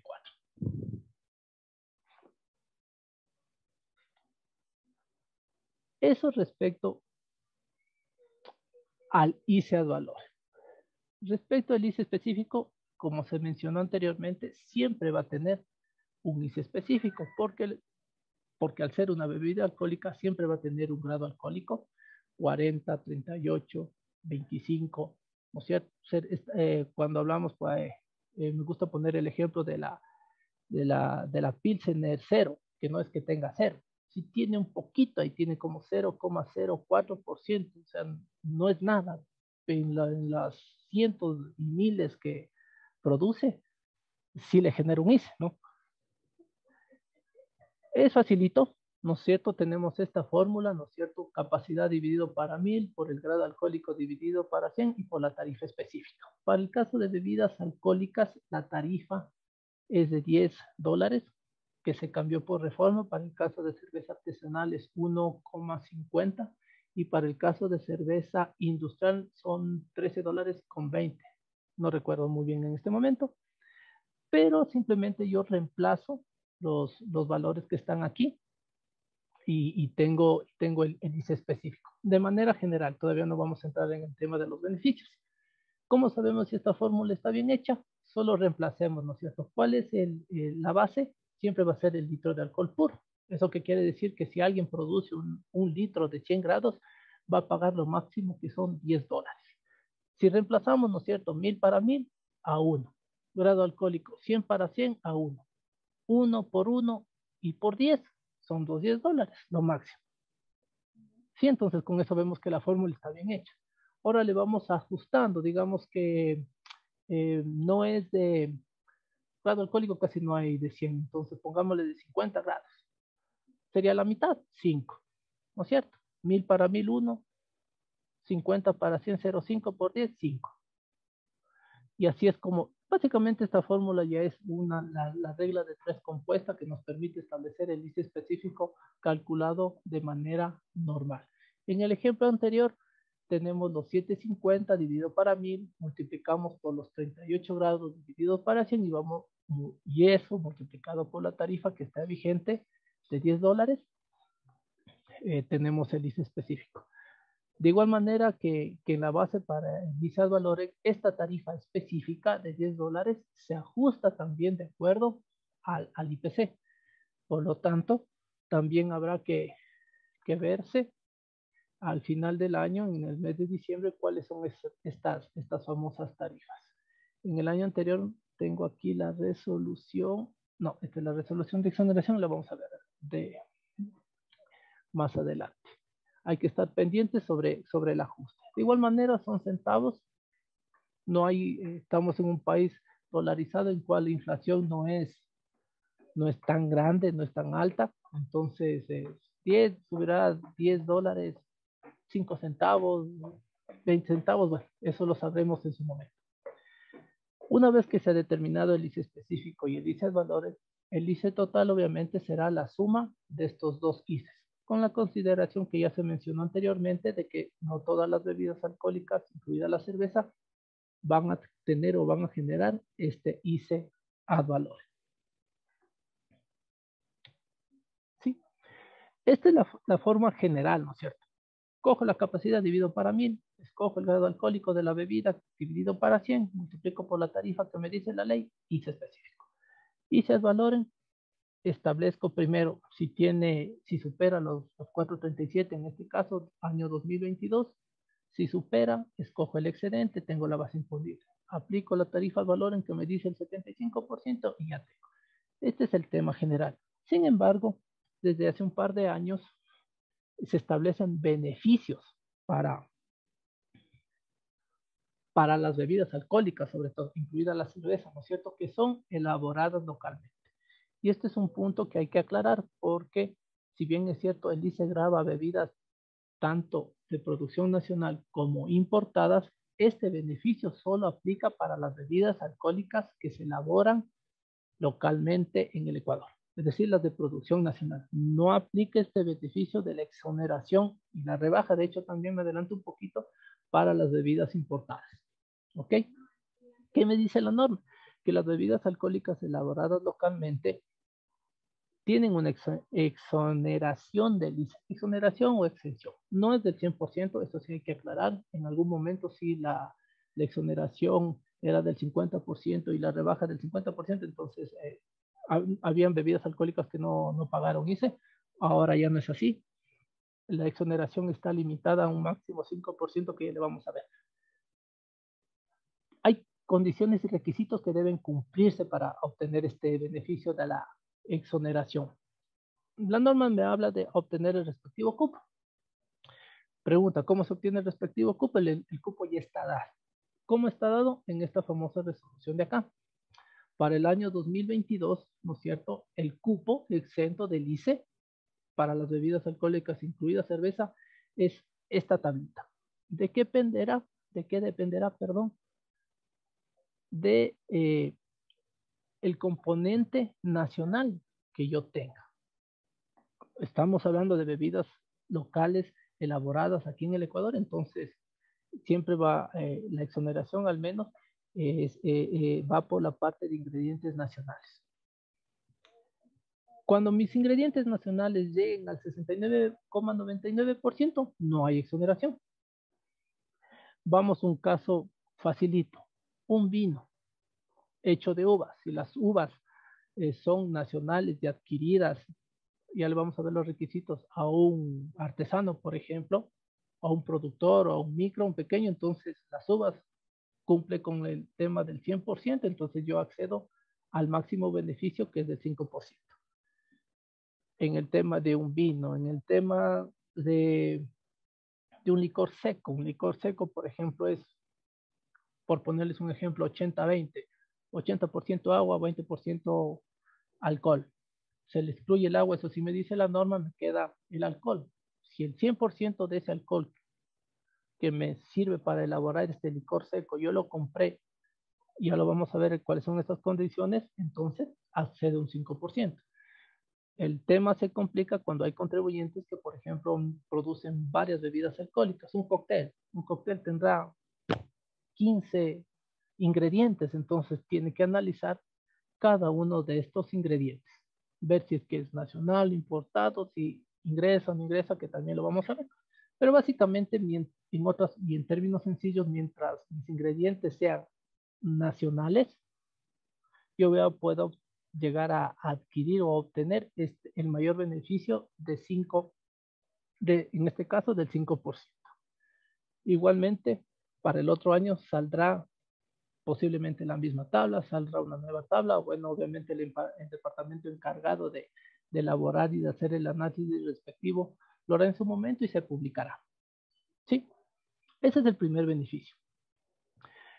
Complementando un poquito lo que les mencionaba, las bebidas alcohólicas, este beneficio se aplica a las bebidas alcohólicas que son elaboradas localmente, que provengan de la fermentación alcohólica completa o parcial de productos agropecuarios cultivados en el Ecuador. Sí, beneficios netamente para producción nacional. Se incluyen los subproductos líquidos como el alcohol etílico, el aguardiente utilizado para elaboración de bebidas alcohólicas. ¿No es cierto? ¿Cuál es el otro requisito? Que, o sea, obviamente no es que le puedo comprar a cualquiera. Alcohol, hablemos de alcohol, o el aguardiente, debe ser adquirido a un productor que sea artesano. Vuelvo, insisto y repito, estas reformas salieron con el objetivo de ayudar a los artesanos, a los micros, a las empresas o de la economía popular o solidaria, ¿no es cierto? En ese sentido, para llegar a obtener este beneficio de la exoneración, igual, hay que cumplir las siguientes condiciones y requisitos, ¿no es cierto? Pongámosle el caso del alcohol o aguardiente o la cebada, el azúcar, inclusive por ahí, ¿no es cierto? La papa, que vimos una bebida alcohólica, perdón, que se producía con el alcohol que venía de la papa. Interesante esa situación. Entonces, ¿cuáles son estas condiciones? Que sea este producto agropecuario sea adquirido a un artesano, a un micro o a una economía popular y solidaria. me aclara el reglamento. A nivel de reglamento se aclaró bastantes cosas. No solo se limitó al alcohol, al aguardiente, sino a la caña de azúcar, ¿no es cierto? Y productos agropecuarios adquiridos a productores, artesanos, micros, empresas u organizaciones de la EPS, que no sean partes relacionadas. Y los otros ingredientes, por ejemplo, pueden ser comprados a productores nacionales. Retomando el tema del azúcar en un licor de crema, sobre todo, ¿no es cierto? Tiene más azúcar que alcohol a veces. Entonces, claro, no hay pues un productor artesano, no hay un productor micro de azúcar como tal, el azúcar blanca. Entonces, por ejemplo, ese se excluye de que no cumpla con la obligatoriedad de que sea un artesano. Pero si adquirió directamente a un productor nacional, el Ingenio Valdés, ¿no es cierto? Cumple con ese requisito. Y hago el tema del azúcar porque en algún momento nos preguntaron, yo utilizo el azúcar y yo le compro al tía. La norma es clara cuando me dice debe ser adquirido a un productor nacional. Tía no es el productor porque en la misma factura le dice Azúcar Valdés. ¿Sí? Se amplió también en el tema, sobre todo para productores de bebidas alcohólicas, que no es que compraban el alcohol o el aguardiente, sino que ellos producían su propio alcohol y aguardiente. Entonces esa partecita también se amplió. Y se les dijo, sí, ellos también pueden adquirir algo lógico, también pueden obtener este beneficio, siempre y cuando este productor de bebidas alcohólicas que también produce su propio alcohol sea artesano, micro o EPS. Condiciones, otra de las condiciones, son condiciones que también le sirven para la rebaja, ¿no? Que debe estar inscrito en el RUC con la actividad de producción, elaboración o fabricación de bebidas alcohólicas o cerveza. Ahí tenemos los IU correspondientes, deben tener las notificaciones sanitarias en todos los casos, ¿no es cierto? CFS, los que son obligados a temas de marcación y trazabilidad fiscal. Obviamente se excluye el tema de cerveza artesanal en los términos que hablamos al principio de mi intervención. Están obligados, obviamente, a emitir comprobantes de manera electrónica. Deben estar al día en sus obligaciones, ¿no es cierto? La norma me habla sobre que deben tener el 70% al menos el 70% de ingredientes nacionales. Es por eso que cuando se llega al 69,99, como vemos aquí, no tiene beneficio. Esto está por norma, entonces la resolución se ajustó a esto norma y se establece que se excluye el agua, ¿sí? Entonces, se excluye el agua de la composición que me dice la notificación sanitaria, hago un nuevo recálculo de porcentajes, empiezo a hacer el análisis correspondiente y si llego al 70%, tendré, por ejemplo, una exoneración del 0,5% y la rebaja correspondiente en la tarifa específica. Sí, ahorita estamos hablando de la exoneración. ¿Qué me dice la norma? Los productores de bebidas alcohólicas y sus... Bueno, esto me establece en la norma. Deben contar con un sistema de gestión de información que garantice la trazabilidad y demuestre el origen de los productos.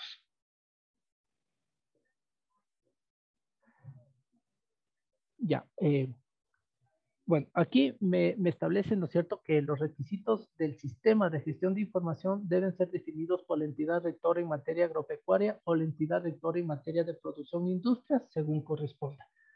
Mientras tanto, ¿cómo saber? Porque han sido consultas que nos hacen, ¿a quién compro? ¿A qué artesano? ¿A qué EPS compro lo que yo quiera comprar, ¿no es cierto?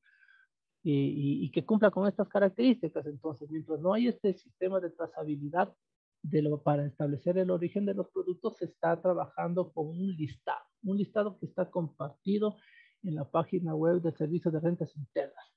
Entonces, este listado proviene de el Ministerio de Agricultura por el tema de las empresas de la economía popular y solidaria y por el tema del MIPRO, lo que son artesanos, micros y pequeñas empresas. Entonces, eso está ahí, esa información se envía aquí al SRI de manera mensual. SRI coge esa información, la copia y la cuelga en la página web correspondiente. Obviamente se complica cuando un contribuyente hace un licor, hace un vino y hace muchísimos otros productos. Entonces la composición es diferente, por lo que el beneficio se le puede establecer en un producto y a otros no. Entonces esa es la dificultad que que se tiene. Pero, y en otras palabras, lo que me dice la norma, usted establezca la exoneración por cada producto que usted elabore, ¿no? Siempre va a ser este beneficio únicamente para producción nacional. ¿Y sobre qué, no es cierto? Es decir, digamos que yo cumplo con el 5% de mi beneficio. ¿Sobre qué calculo? ¿No es cierto? Vamos a las láminas anteriores, entonces tengo el ICE específico, ICE ad valorem, calculado en términos normales, y ese valor del ICE, a ese yo le establezco o le aplico el 5%, y eso es lo que, obviamente, la exoneración que tengo. Repetimos el tema del cupo que ya lo vimos aquí en la resolución que está vigente para este año 2022. Aquí vemos vamos a ver un ejemplo, ¿no es cierto? Como yo les decía, es facilito para una persona que tiene, por ejemplo, un vino tinto, Cabernet Sauvignon. Sí, no tengo otro ingrediente más, pero y es de alimento nacional. Entonces, el porcentaje cumple, sí, perfecto, supera inclusive el mínimo del 70%, estamos hablando del 100% cumple, pero yo no sé el origen. Entonces, el contribuyente obviamente lo que debe saber. Se me ocurre, yo la uva Cabernet le compro a la vitícola, etcétera, etcétera, que se pesa. ¿Sí? Ese es un tema que ya le corresponde al productor. Aquí estamos viendo de un poquito más complicado, como yo les mencionaba. Este me parece que es de un licor sabor a Jamaica. Entonces, la composición que me dice en la notificación sanitaria es la siguiente: 45, azúcar 6, alcohol 3, levadura 1, total el 100. La norma me dice que le excluye el agua, establezco una nueva participación, 81, 10, 5, 2%, y empiezo a hacer el análisis correspondiente. Mira, la Jamaica, sí, le compré a un artesano que está en la lista de productores, perfecto. Ya, solo con eso, con el 81% de la nueva participación, ya cumplí. Entonces ya, al menos, si yo solo considerara el 81%, tuviera en el tercer rango, excluyendo el de cero, por supuesto, y tuviera una exoneración de 1,5%. Pero hagamos el ejercicio completo. El azúcar, ¿sí? No es adquirido un artesano ni un micro, sino es al ingenio San Carlos, pero sí cumple con el origen, entonces voy incrementándole en mi participación. El alcohol, digamos de que sí, le compré un micro que está en la lista de proveedores, también le voy incluyendo, y digamos que la levadura yo importé, entonces no le considero, llega a un total de 98,18% de ingredientes nacionales, que a la final de cuentas me da un beneficio de, en este caso, del 4%. ¿Sí? A ver, aquí me aclaro igual la norma que en el caso de las bebidas alcohólicas, los que tienen este beneficio, y este me parece que ya es de la rebaja. Lo anterior era la exoneración, como un beneficio que se aplica al ICE total calculado, ICE específico más ICE valor.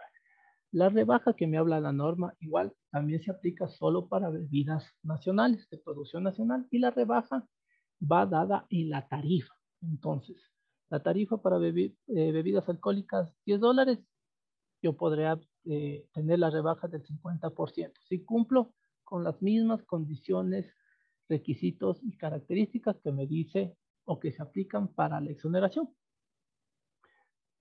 Buenazo, de $10 a 5 si es que yo cumplo. Igual, el tema de esta rebaja es para ayudar a los pequeños, a los artesanos, a los micros, a los pequeños, ¿no es cierto? La caña de azúcar, ya hablando un poquito más de lo que me dice la norma, la caña de azúcar o los otros productos agropecuarios que se cultiven en el Ecuador, adquiridos a productores, que sean artesanos, microempresas, EPS, siempre va a haber el tema de los mismos actores, ¿no es cierto? La tarifa específica tendrá la rebaja del 50% conforme los requisitos, condiciones y límites que se establezcan en reglamento. No es aplicable a las bebidas alcohólicas, incluida la cerveza, que tengan menos del 70% de ingredientes nacionales. Igual este es un límite que está en un límite máximo que esté, o mínimo que esté en la norma. En el caso de la cerveza se aplicará únicamente para nuevas marcas que se establezcan en el mercado.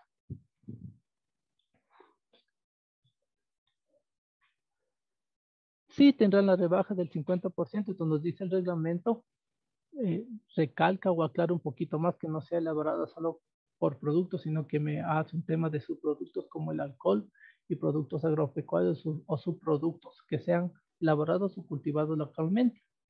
El tema de la calificación artesanal de manera general está dado por la calificación que den los organismos públicos competentes. Respecto de la cerveza artesanal, cuando tenga la respectiva certificación de la entidad rectora en materia de producción o de industrias, y cuando se trate de, bueno, de cervezas de importación, porque hay también, hay en el mercado cervezas de importación por el Servicio Nacional de Aduanas del Ecuador.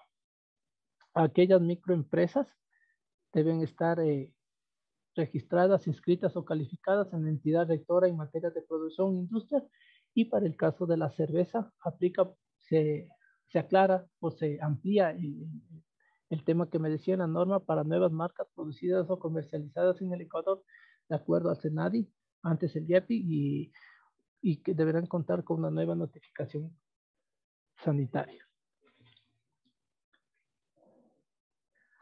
Ya. ¿Qué obligaciones tiene el contribuyente? Debe la declaración, tiene la declaración del ICE, así sean cero, y los anexos que se han mencionado, siempre el anexo del ICE mensual, el anexo PVP. Todo esto hay las respectivas resoluciones, ¿no es cierto? Ya vimos el anexo ICE mensual, el reporte detallado de las ventas, ¿no es cierto? El anexo PVP, ya vimos qué información es lo que corresponde. En estos casos, tanto en el anexo ICE y el anexo PVP, como ya se mencionó en la capacitación de marcación y trazabilidad fiscal, siempre nos vamos al famoso SKU. Aquí ya, bueno, ya vemos dónde podemos averiguar todo lo que es, de hecho, sobre marcación y trazabilidad fiscal, al correo cimar@sri.gov.es, y deberán enviar un correo y adjuntar la notificación sanitaria. Bueno, no es el único bien, ¿no es cierto? Son bebidas alcohólicas, cervezas, también el mismo procedimiento para las no alcohólicas, por ejemplo, las Coca-Colas, las gaseosas, las energizantes y perfumes. Y ahí el formato de solicitud. Eso de manera general. Sí, hemos visto un poquito rápido el tema. Espero que, sí, si tienen algunas duditas en estos minutitos, que las podemos aclarar.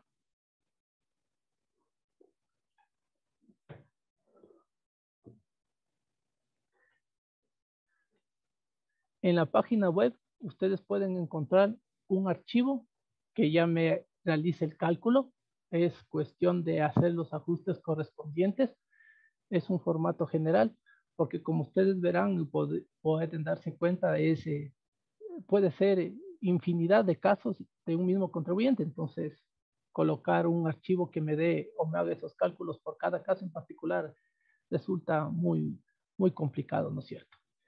Pero en la página web ustedes perfectamente pueden encontrar un archivo que les ayuda para hacer estos cálculos. No sé si tienen alguna pregunta.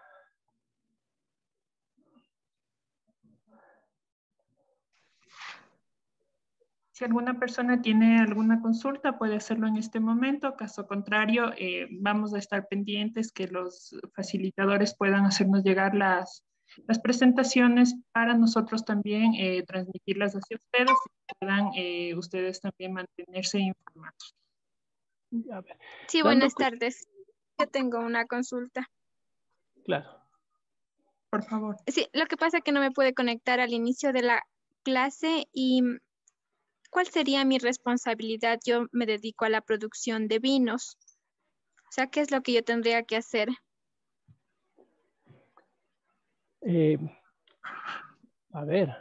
Bueno, las obligaciones en ICE, básicamente es hacer la declaración ICE, sí, presentar los 2 anexos y, siendo productora de una bebida alcohólica, hacer el trámite correspondiente para adquirir al proveedor que le va a ayudar con el tema de la marcación y trazabilidad fiscal. Ya, ¿el trámite dónde lo realizó? Ese es un tema de que, enviando un correo a cimar@sri.gov.es, usted puede solicitar cuál es la lista de los proveedores que están ofreciendo este servicio para ayudarle de una mejor manera.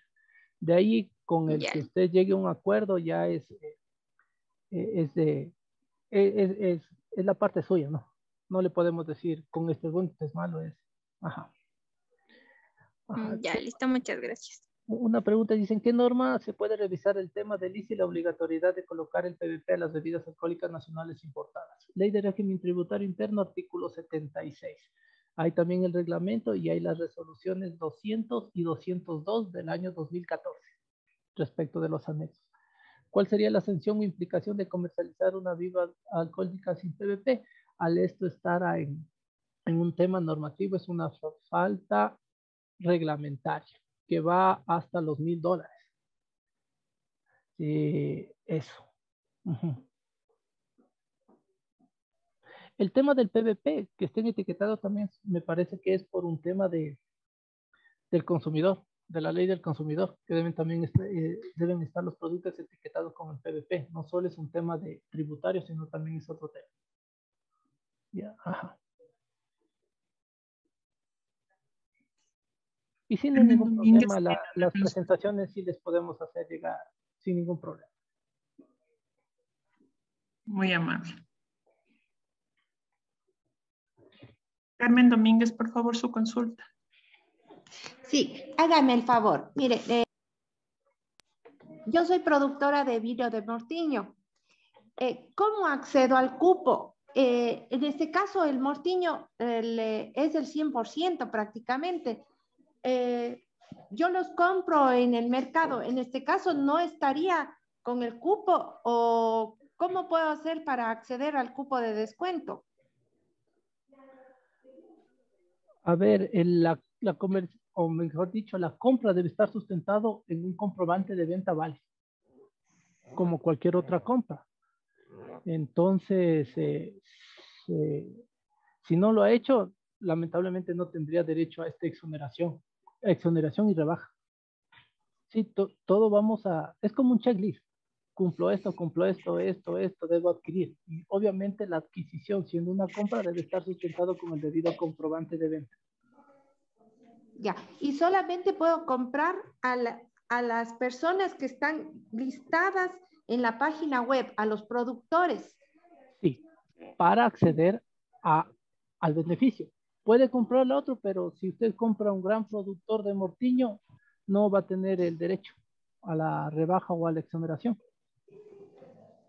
Ya, en el caso de que yo consiga todos los documentos, o sea, tenga las facturas de las personas que yo les compro el Mortiño, ¿qué otro paso debo dar para yo acceder al cupo de descuento? No, usted cumple con lo que le dice la norma y ya accede directamente al beneficio. Hay que tener la documentación que le sustenta eso. El SRI posiblemente le hace una revisión y le dice, mire, ¿a quién adquirió el Mortiño? Edmundo Jiménez, es artesano, sí. Pídale, no está por demás pedirle, ¿no es cierto?, la calificación artesanal emitida por el MIP, por ejemplo. ¿No es cierto? Si usted para acceder a eso debe ser artesano micro, entonces si no lo ha hecho, realice el trámite correspondiente. ¿Qué quiero decir? Que el Servicio de Rentas Internas, en un control que realice, le va a pedir toda la información que sustente el hecho de que usted haya accedido a esa rebaja. Ya, y en este caso, como yo soy artesana vinícola, puedo acceder a en este caso. Solamente me faltaría tener el respaldo de la compra de la materia prima, nada más. Claro, debe cumplir con todo lo que dice. ¿Tiene facturación electrónica? Sí, todo. Exacto. ¿Sí? ¿Tiene CFS? Sí, cómo no. Ajá, entonces todos estos 8 o 9 condiciones debe cumplirlas. Ya. Las 8 o las 9, toditas. Ya, y con eso yo el rato que facturo hago el descuento y el rato que el SRI me haga un control, yo debo tener todos esos documentos para que verifiquen que yo estoy cumpliendo con esa norma. Exacto. Usted el momento de calcular el ICE ya calcula no con los $10, sino con los 5 y, o sea, usted en el momento de la facturación ya cobra el ICE ya reducido. Ya. Sí. Ya, listo. Muchísimas gracias. Gracias. Ok. Muy amables, queremos agradecer a todos por su participación el día de hoy. El compromiso está en pasarles a ustedes las presentaciones que nos van a compartir los capacitadores del Servicio de Rentas Internas. Nuevamente, muchas gracias por su participación y hasta una próxima capacitación. Listo, muy amable, gracias. Hasta la próxima. A ustedes. Gracias, una buena tarde. Gracias, buenas tardes. Buenas tardes. Tengo que...